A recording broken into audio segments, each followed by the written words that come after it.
Jocelyn, right? And um, the first lesson will be reading passages, and we'll start directly at 6 o'clock p.m. So we're just gonna wait for more people to show up. Yay! Hope you guys are having a great day so far.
Okay, so first topic are the major changes in the new SAT.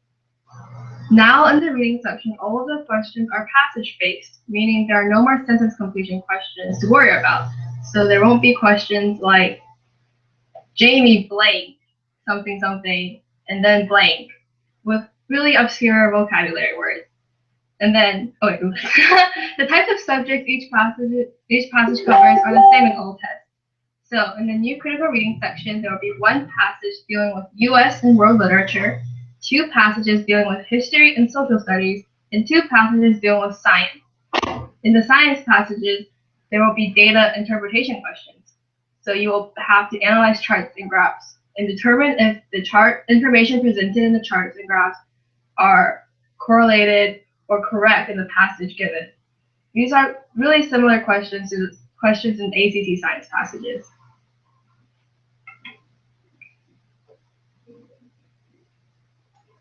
Okay, so general approaches to critical reading. First, you want to skim over the questions and plot them accordingly to the next line of the passage. So next to, let's say that the question says, in line 65, the author writes circle. So then you go to a passage and find line 65, and you write next to the line number question 2 or question 4. Because plotting questions allows you to focus your attention to portions of the passage where you can find important information for answering questions. Usually those questions will be very specific to that portion. And in the questions, underline any vocabulary or important phrases that will show up again. The next step is to read over the passage carefully and underline key information that will help you understand the passage's tone and main ideas. Those two are very helpful, especially on those questions that ask about the passage in general. You might want to box proper nouns, dates, and time indicators to eliminate wrong answers. Number 3, as you come across plotted questions, read 2 sentences above and below the plotted area and then answer the related question. Once you finish the passage, Step 4 is to begin answering questions that you are not able to answer on your first run through the passage. Be sure to save main idea questions for last, so you have a better grasp of what the passage is talking about. 5. Read through each answer choice for each question and underline 2 to 3 words in each choice that seem to sum up the general answer. Look out for things you can eliminate. If the passage is talking about insects and birds, you don't want answer choices that don't relate to those topics. So underline only what separates the answer choice from the other choices and not the whole thing. Look for patterns within the answer choices. And don't choose the answer choice that looks right, except for one word, because that one word might make it totally wrong. Half right is all wrong. Step 6. Any tone shifts within the passage will be reflected by the first and last sentence in the paragraphs. Look out for these because in some questions they will ask you for changes in the author's stance or possible counter-arguments. If you are confused about any tone shifts, refer back to the first and last sentences or even the first and last paragraphs, or mark on your paper if it's positive, negative, or neutral. Lastly, try to pace yourself through the new SAT. The entire reading section is around 53 questions and an hour long, so you have about 1.25 minutes for each question. Instead of having 4 reading sections, the new SAT has combined all of them into one sitting. This work? Sure.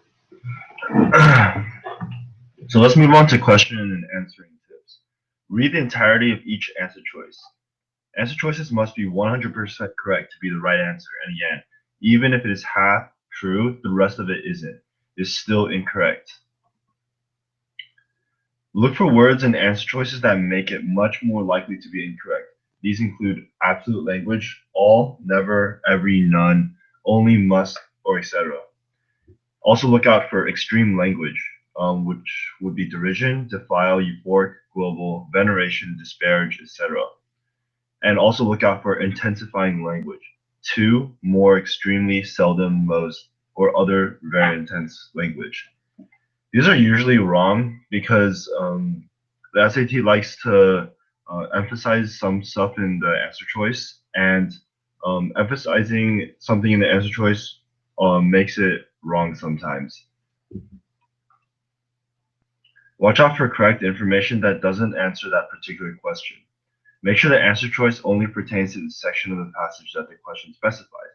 Correct answer choices that address the wrong section of the passage are wrong answer choices. So if we look back at the test, it says, as used in line 2, form most nearly means. That means you'll only be looking at the paragraph that contains line 2. You wouldn't be looking anywhere else in the passage to find that answer. Answer choices that match your opinion but don't answer the question are incorrect. So when answering questions, do not choose an answer choice that you think is right. You have to find exact evidence that says it. Just because an answer choice sounds right doesn't mean it's right. Questions and their answers are often similar. Use these questions to answer the others. For example, if you see different questions with multiple answer choices mentioning the isolationist nature of wolves, then they're probably the right ones. So if we look back, question 4 asks which reaction does occur most from chi? But the next question asks which choice provides the best evidence for the answer to the previous question. So actually answer choice, question 5 will help you answer question 4, because this asks where you would find the evidence, which is really important to answering reading passage questions. When you come across something that makes an answer choice wrong, cross out the word and or phrase, then cross out the letter of the answer choice. This helps you show your work and understand why you eliminated an answer. If the question mentions one specific sentence or word, look at that sentence and surrounding sentences if necessary. Again, if we look at question 8 again, it says, as used in line 2, form most nearly means. We go back to the passage and we underline the sentence that contains it. Had he followed form? Had he asked his mother to speak to his father to approach a go-between? Now make sure to read the whole paragraph, or if it's a really long paragraph, at least read 2 sentences above and 2 sentences below. Let's go back. If the question mentions multiple lines, read the entire paragraph. If the question does not specify any lines, leave it for last. In general, you can look at the introduction, topic sentences, and first last paragraphs. These are usually going to these general questions will usually be either the first few questions or the last few questions. So if we look at question 1, which choice best describes what happened in the passage? This is a really hard question to answer if you don't read the whole thing. So naturally, you would save these type of questions for last and answer the questions where it refers you to a line. So you would first answer question 7. The main purpose of the first paragraph is to. That way, you just go back, read the first paragraph, and answer that question, and basically keep on going through until you reached the end of the passage, and then you can go back and answer the main idea questions. Answer choices will match the main idea tone of its specific area. If you're stuck between two, the one that most closely matches what the passage says will be the right one. Be careful not to let what you know from the passage get mixed up with any prior knowledge you bring to the test or info you have. When deciding between two answer choices, return to the passage and identify any words or phrases that the answer choices share with the passage. When we work through the test later, we will show all these strategies in practice. If you're stuck on a question that is part of a pair that asks for evidence from the passage, start on the second question and eliminate any answer choices sections of the passage that do not support the first question. Use the remaining answer choices or sections of the passage to answer the first question. When answering main idea and tone questions, mark the tone of each of the answer choices. Answer choices with tones that do not match that of the passage can be marked out. So this is a really easy way to eliminate answer choices. So if, for example, if the passage is a really happy, positive tone, you can immediately eliminate any answer choices that have a negative tone to it. It's just really easy to eliminate some questions. Vocabulary questions are now strictly from the passage. So when answering vocabulary questions on an USDT, it's often helpful to read the surrounding sections of the passage to gain context.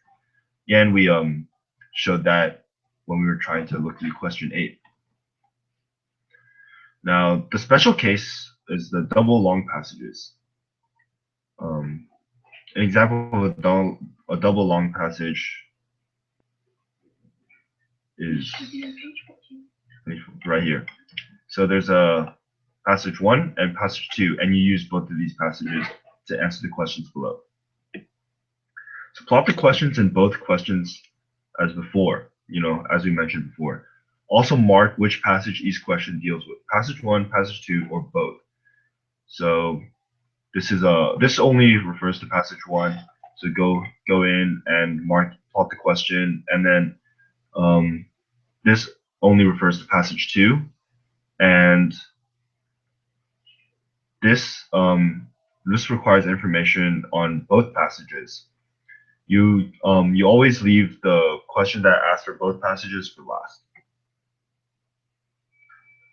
Read passage 1, underline and box as before, and answer plotted questions as you come across them. Right. So make sure to, before you read the passage, plot every single question, and that way when you run across them, you'll be able to focus your reading at the line. Once you finish passage 1, answer all passage 1 questions.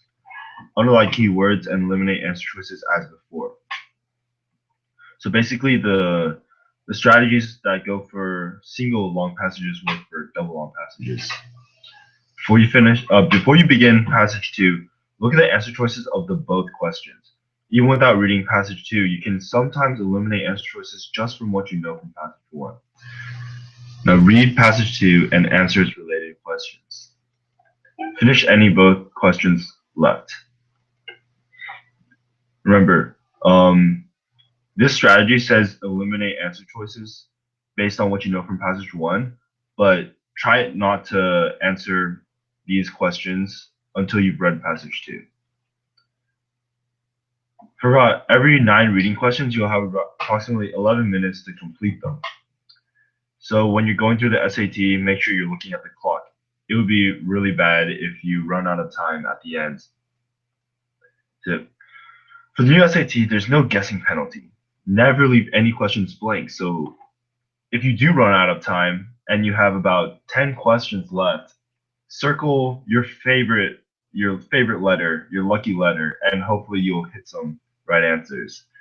If you're having trouble deciding between any answer choices, try and have what you think the answer is in your head. Match it to which answer choice most closely resembles yours. So always go with your first belief in what the answer choice is. If you find yourself short on time, you can scout out the passages to determine their difficulties. You can then answer them in whichever order works best for you. So what this means is, for most people, double passages is really difficult, so they usually try to skip that and answer the other passages. So if you kind of look through it, oh, this is about DNA, maybe you're not so great at science, so you just go ahead and skip that and first look through the passages that you think you would be good at. Watch your time. Don't spend a huge amount of time on one question.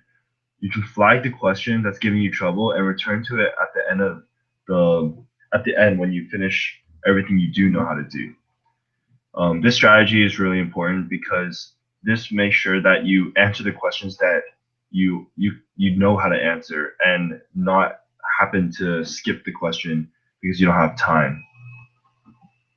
And that's basically it for today's lesson. We'll now work through the first section on the practice test. Okay, so question 1 says, which choice best, before you begin questions, make sure you did plot your practice test. So question 1 can't be plotted, and it's one of the main idea questions, so save it for later. But the questions you should have plotted are 3,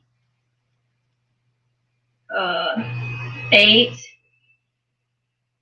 3 and 8. But you'll notice that questions 5 and 10 do directly to lines, so you might want to also box those for more to reach them faster later when you need them. So question 1 asks, which choice best describes what happens in the passage? Like I said, you might be able to figure out some of the information in that passage just from reading it, like the first paragraph and the last paragraph, but try to save those for later. Let's start with question 3. As used in line 1 and line 65, directly most nearly means. So in line 1, directly is used in the sentence, Akira came directly, breaking old tradition. And in line 65, it says, I asked directly because the use of a go-between takes much time. Before you actually look through the answer choices, you might have a sense of what directly means. To me, directly meant like direct. Oh, that sounds really bad, but directly was like, there's no intermediate, it was just straight to the point. So now when you look through the answer choices, you might think, oh, frankly, confidently, without mediation, with precision. The one that matches my idea most was without mediation. It was like, there was no in-between, you just went there, So frankly, doesn't work because it's just honest. Confidently, there was no mention of his attitude or feelings. And then with precision, there was nothing about like precise direction or details. So without mediation is correct because it's the only one that matches directly. It means that it was done without taking too much time. So now in question 4, which reaction does Akira most fear from Chie? If you read through the passage, you'll see that Akira is very concerned that Chie will find his marriage proposal inappropriate because he didn't follow traditional protocol and use a go-between. So then you'll consider the answer choices. She will consider his proposal inappropriate. In this answer choice, you might want to underline consider proposal inappropriate. Answer choice B says she will mistake his earnestness for immaturity. If you underline earnestness and immaturity, you'll realize that the passage does not mention either of those. So you can cross out immaturity and also cross out the letter B. And answer choice C says she will consider his unscheduled visit an imposition. In this answer choice, I would underline unscheduled visit and imposition. However, she did not consider his unscheduled visit an imposition because it wasn't stated in the passage.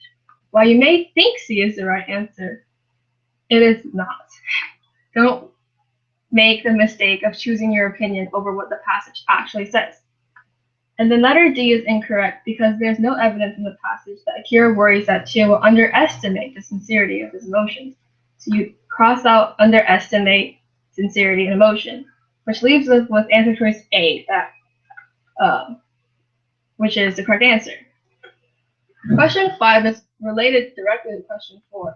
And sometimes if you do get stuck on question 4, you'd be able to find the answer by using some of the evidence that the passage gives you in question 5. So question 5, letter A, is directed at line 33, his voice refined. So in line 33, it says, in the dim light, his light shone with sincerity. Wait, that's 35, sorry. His voice was soft, refined.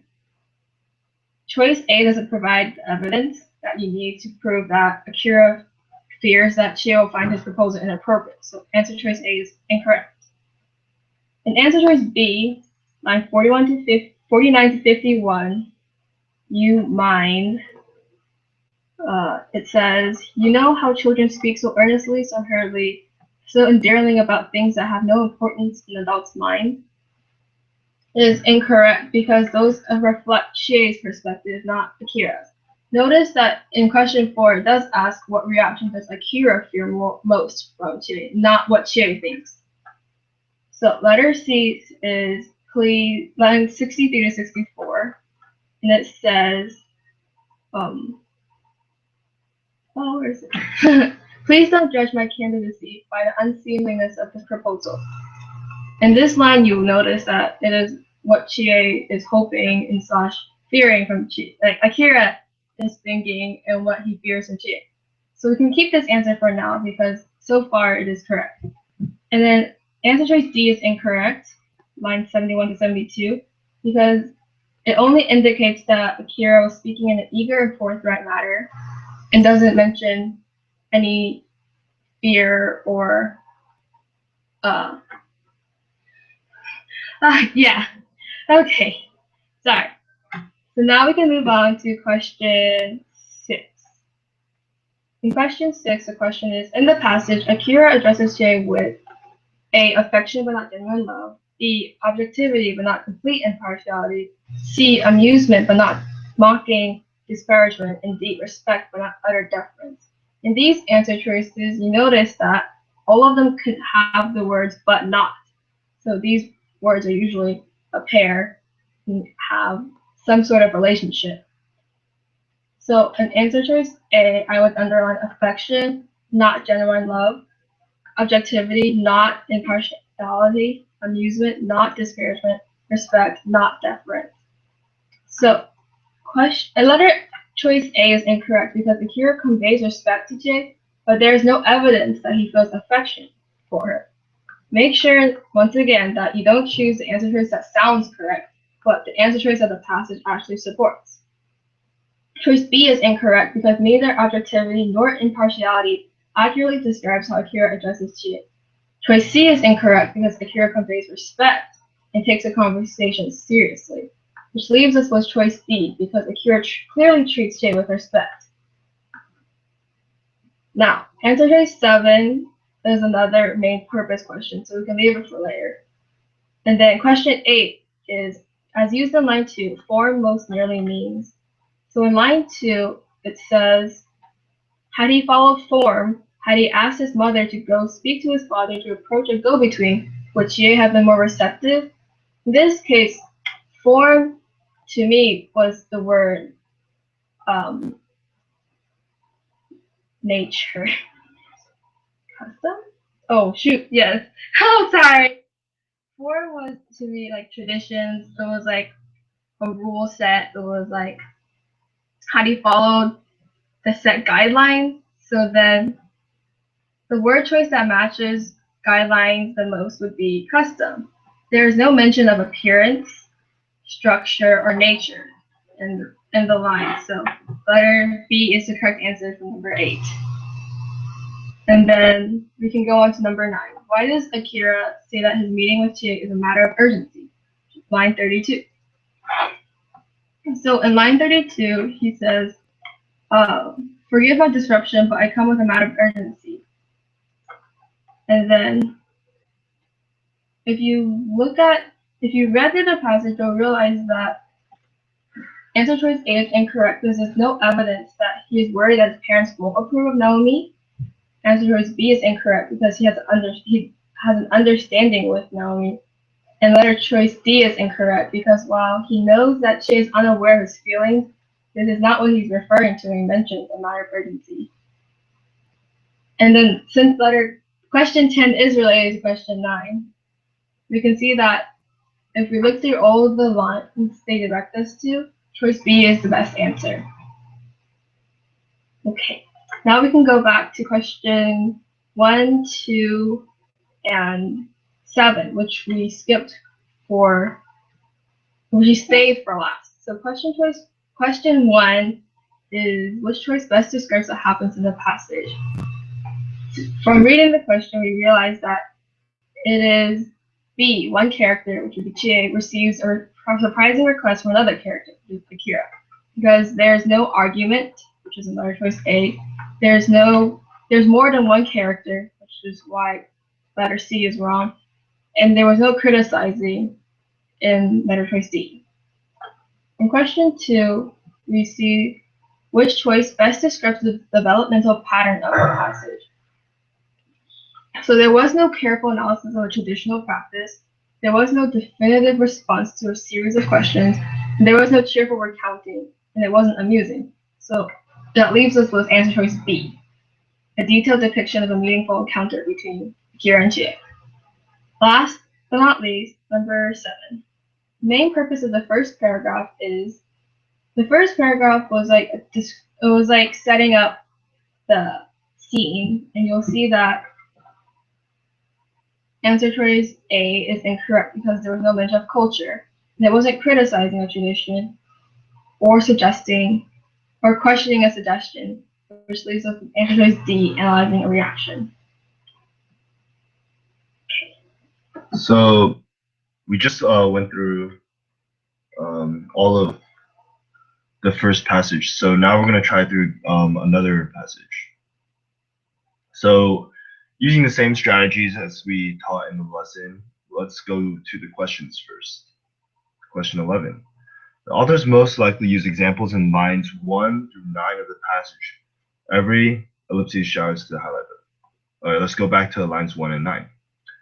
Every day, millions of shoppers hit the stores in full force, both online and on foot, searching frantically for the perfect gift. Last year, Americans spent over $30 billion at retail stores in the month of December alone. Aside from purchasing holiday gifts, most people regularly buy presents for other occasions throughout the year, including weddings, birthday, anniversaries, graduations, and baby showers. All right, so we read through lines 1 through 9, so let's go back to the question. The author most likely used the examples in lines 1 through 9 of the passage to highlight the regularity with which people shop for gifts, or B, recent increase in the amount of money spent on gifts, or C, anxiety gift shopping causes for consumers, or D, number of special occasions involving gift giving. Now let's look at these answer choices. We can cross out regularity because nowhere in lines 1 through 9 does it really talk about. We can we underline regularity, and we underline regularity, and it actually has we can look back at lines 1. It says every day millions of shoppers hit the stores, so that's why we can't cross out regularity. And if we look at answer choice B, recent increase in the amount of money spent on gifts. So let's look for evidence that may lead us to cross this answer out. Recent increase in the amount of money spent on gifts. So last year, Americans spent over $30 billion at retail stores. Realize that it says retail stores and not gifts. So therefore, we can cross out answer choice B. Now we look at answer choice C. Anxiety gift shopping causes for consumers. Nowhere in lines 1 through 9 does it ever talk about anxiety. So that's really easy to cross out. And answer choice D. Number of special occasions involving gift giving. All right, we have to make sure we understand the question. So it says authors most likely use examples to highlight B. So what are they trying to get out of questions lines 1 through 9? Basically, looking through lines 1 through 9, you can see that the author is actually trying to just say how regular it is for people to shop for gifts. That's why answer choice A is correct. So let's go on to question 12. In line 10, the word ambivalent most nearly means. All right, let's go to line 10. This frequent experience of gift giving can engender ambivalent feelings in gift givers. Now, if we look back at the strategy, it tells us to read a little bit above and a little below. Let's go up a sentence. Aside from purchasing holiday gifts, most people regularly buy presents for other occasions throughout the years, including weddings, birthdays, anniversaries, graduations, and baby showers. This frequent experience of gift giving can engender ambivalent feelings in gift givers. Many relish the opportunity to buy presents because gift giving offers a powerful means to build stronger bonds with one's closest peers. But at the same time, many dread the thought of buying gifts. You see, by reading 2 sentences below, we actually can figure out what ambivalent means without even knowing exactly what the words mean. So just by reading the 2 lines below, we see that there's positive feelings and there's negative feelings. So we want to try to look for an answer choice that supports that. So unrealistic, no, that doesn't really support that. Answer choice B, conflicted. Yes, that sounds like a really good answer. Apprehensive. This may sound like the right answer, but we have to be careful. Apprehensive means not really willing to do it. There's hesitation. So we have to look for any signs of hesitation. There's no signs of hesitation because they say people are either very positive about it or negative about it. So there's no really signs of hesitation, although apprehensive may be, what I would like to call a trap answer choice. So therefore you can cross out C. Supportive, no, because that wouldn't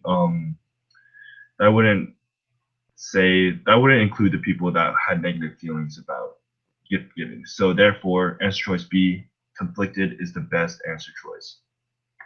Move on. The authors indicate that people value gift giving because they feel it. So there's no lines. They didn't really specify a line. So if I'm working through the passage, I would actually skip this question and try to look for other questions to answer. So we're going to go back to that. Which choice provides the best evidence for the answer to the previous question? All right, so this is in line with question 13. So we're going to make sure to answer those together. Let's just move on. Question 15. The social psychologist mentioned in paragraph 2, line 17 to 34, would likely describe the deadweight loss phenomenon as, let's go back to paragraph 2. And also, we have to make sure we keep an eye on social psychologists. Anthropologists describe gift-giving as a positive social process, serving various political, religious, and psychological functions.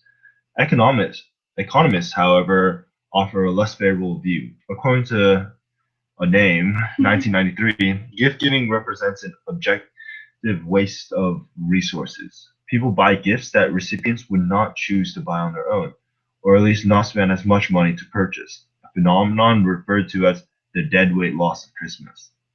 To wit, givers are likely to spend $100 to purchase a gift that receivers would spend only $80 to buy themselves. This deadweight loss suggests that gift givers are not very good at predicting what gifts others will appreciate. That in itself is not surprising to social psychologists. Remember in the question, it told us to look at social psychologists, so focus your attention now. Research has found that people often struggle to take account of others' perspectives. Their insights are subject to egocentrism, social projection, and multiple attribution errors. So let's look back at the question and remember what it asks. The social psychologists would likely describe the deadweight loss phenomenon as A, predictable, perhaps, so we'll just keep looking. Questionable. No, they didn't seem to question the deadweight loss. They in fact seem to be supporting it. Disturbing? No, that's not the correct tone that the social psychologists had. And D, unprecedented? No. These are all negative. And therefore, it's really easy to see that answer choice A is correct. But let's go back to make sure. During the test, you can just circle answer choice A. But for those of you who want more concrete evidence, look back at paragraph 2. And right here we see that in this line, that in itself is not surprising to social psychologists. This deadweight loss is not surprising to social psychologists. That is clear evidence that they found it predictable. So therefore, answer choice A is correct. Question 16. The passage indicates that the assumption made by gift givers in lines 41 and 44 may be, let's go back to lines 41, 44. Let's read from this sentence. In the present research, we propose a unique psychological explanation for this overspending problem, i.e., that gift givers equate how much they spend with how much recipients will appreciate the gifts. The more expensive the gift, the stronger gift recipients' feelings of appreciation. Although a link between gift price and feelings of appreciation might seem intuitive to gift givers, such an assumption may be unfounded.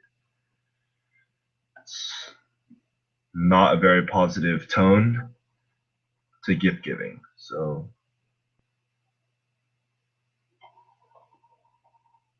all right, so question 16. The passage indicates that the assumption made by gift givers in line 41 to 44 may be insincere. No, it's not insincere. That doesn't match it. Is it unreasonable? Is it unreasonable? He doesn't really say that it's unreasonable. It might be the correct answer, but we'll just skip that and keep looking. Incorrect. Yes, the gift givers, the passage does assume that the gift givers are quite incorrect in their assumption. So that is most likely the correct answer, but we also have to make sure we look at the other answer choices. So substantiated, no, that's the exact opposite of what the passage indicates. The passage says that these gift givers are incorrect. So we're pretty much stuck between B and C. So let's go back and look for key evidence. Right, so in appreciate, the more expensive the gift, the stronger gifts. Although, and remember the strategy to read a few lines below the directed lines.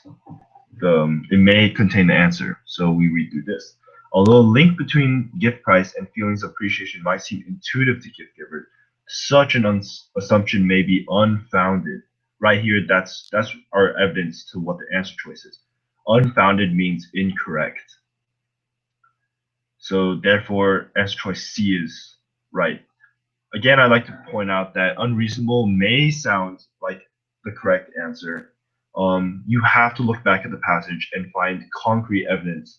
And there's concrete evidence for incorrect, but there was never concrete evidence to support that the passage thought it was unreasonable. Let's go to question 17. Which choice provides the best evidence for the answer to the previous question? All right, so 17 is linked with question 16. So where did we find that? Where did we find that? We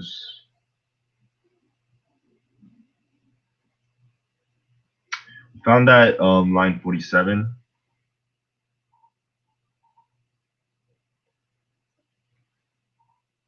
We found this line 47. So let's see if there is evidence for that. No, there happens to not be any lines for line 47. So we didn't read low enough into the passage. So we should try to look for more evidence lower into the passage. What do gift givers actually, let's start with what line? We should start with line 53 and work our way down.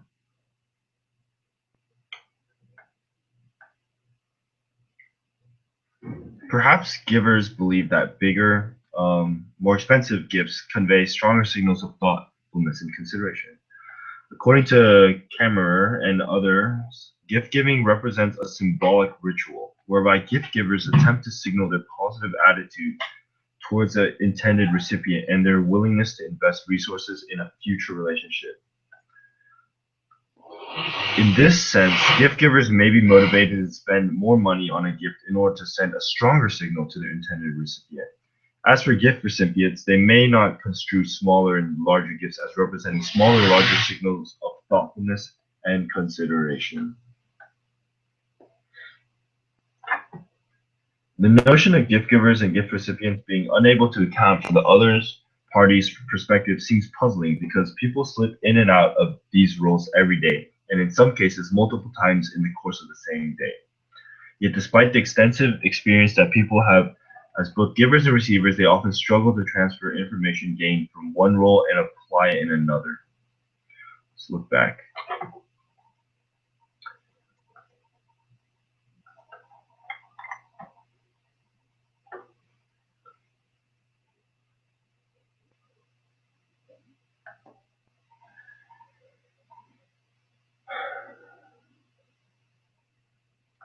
All right, so here we find the answer.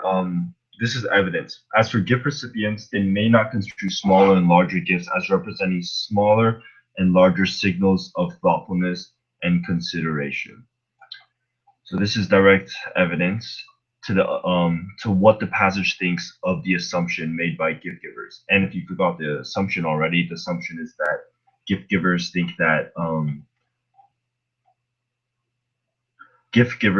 recipients will appreciate the gift the more expensive it is. But here in line 63, as for gift recipients, they may not construe small and larger gifts as representing smaller or larger signals of thoughtfulness and consideration. That is direct evidence that the passage thinks that this assumption is incorrect. Therefore, that's more evidence to show that question 16 is C, and therefore question 17, the answer choice C is correct. All right, let's move on. Question 18. As it is used in line 54, convey most nearly means. Let's go back to passage 54. Convey. All right, but let's read a little bit of both. Why do gift givers assume that gift price is closely linked to the gift recipient's feelings of appreciation? Perhaps givers believe that bigger, more expensive gifts convey stronger signals of thoughtfulness and consideration. According to Kammerer, others, gift giving represents a symbolic ritual whereby gift givers attempt to signal their positive attitudes toward the intended recipient and their willingness to invest resources in a future relationship. So the word is convey, and it asks, how is convey used? Let's look at the answer choices. Does it most nearly mean transport? So a strategy that could be used is to substitute the answer choice into where the word is and read that through. Perhaps givers believe that bigger, more expensive gifts transport stronger signals of thoughtfulness. No, transport is not the correct answer. It doesn't seem right at all. Does it counteract? No, that does not sound right either. Does it exchange? Does it exchange? Perhaps gifts exchange stronger signals of thoughtfulness and consideration. There's no exchange going on, so that's not right. Does it communicate? Does answer choice D work? Perhaps givers believe that bigger gifts communicate stronger signals of thoughtfulness and consideration. That is correct. Therefore, question 18, answer choice D is correct. Let's move on. Question 19. The authors refer to work by Kemmerer and others, line 56, in order to. Let's go back to line 56. According to Kemmerer, gift giving represents a symbolic ritual whereby gift givers attempt to signal their positive attitude toward the intended recipient and their willingness to invest resources in a future relationship. Okay, so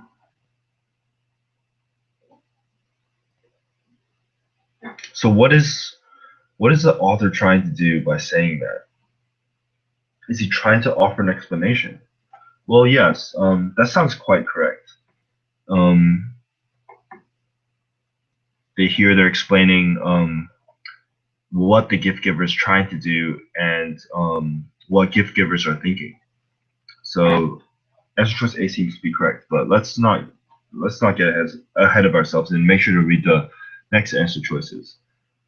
Answer choice B. Is he trying to introduce an argument? No, he already introduced his argument. He's trying to explain it right now, so we can cross out B. Is he trying to question a motive?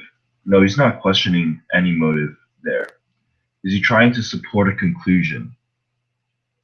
No, he's not made his conclusion yet. He's made a thesis, but he's not made a conclusion yet.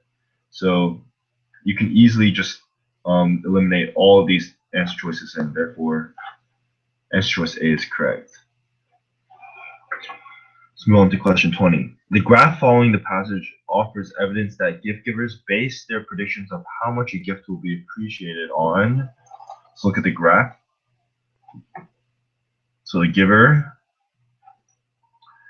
the role, and the average appreciation. So here's a less expensive gift. The giver thinks that giving a less expensive gift, they have less appreciation. But the more expensive the gift, the more they appreciate. The recipient, they actually end up appreciating the less expensive gift over the more expensive gift. So knowing that, we look back at the question. The graph offers evidence that gift givers base their predictions of how much a gift will be appreciated on.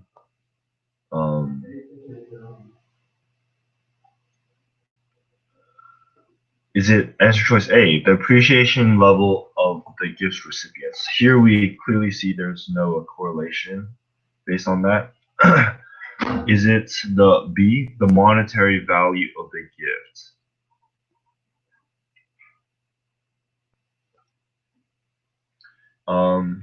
Yes, because monetary value is represented in the y-axis of the graph.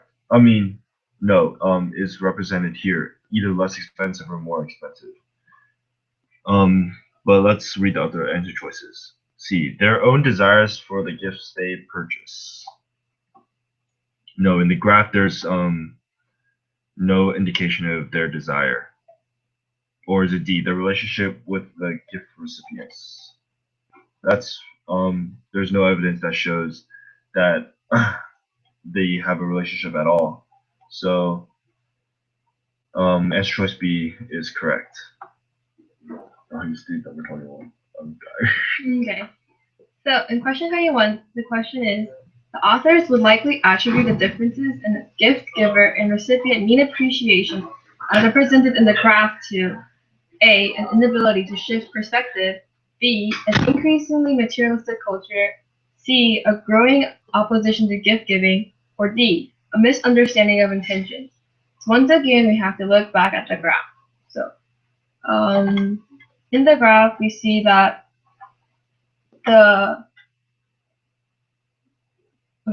in the graph, we see that the author shows how gift givers take in more consideration of the price of a gift, the recipients don't see a difference in their appreciation. So now we see in A, an inability to shift perspective. So I would underline inability, shift perspective. B, an increasingly materialistic culture, underline materialistic culture. C, growing opposition, underline opposition. And D, a misunderstanding of intentions. So far, letter choice A sounds correct because while gift givers will still always see a less expensive gift as less appreciated, the receivers do not see it the same way. So let's keep it for now.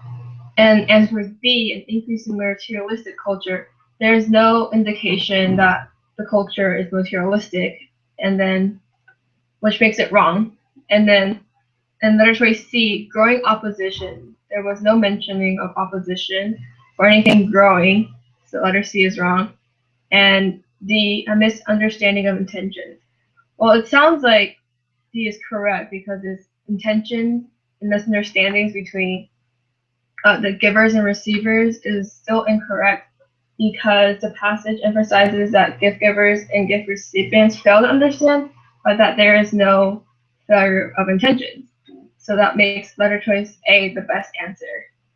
Because the author suggests that the disconnection between how much appreciation a gift giver thinks a gift merits and how much appreciation a gift recipient displays are caused by both individuals' inability to comprehend the other's perspective. Now let's go back to questions 13 and 14, which we skipped earlier. Question 13 says that the authors indicate that people value gift giving because they feel it blank. So, in the passage, the author clearly states that people believe gift giving can help a relationship because it offers a powerful means to build stronger bonds with one's closest peers. This piece of evidence, which is found in lines 10 to 13, most closely ties into letter choice B. We can see how letter choice A is wrong because there was nothing about self-expression, and this is rather a passage about gift giving. And then passage B is wrong because there was no mentioning of inexpensive ways versus like appreciation. And then that letter choice C is wrong because the gift recipient was not required to reciprocate. There was nothing about gift givers assuming gift receivers would give them a gift back. So letter choice D is correct. And now question 14, which is related to question 13. Okay, which choice best provides evidence for the answer for the previous question?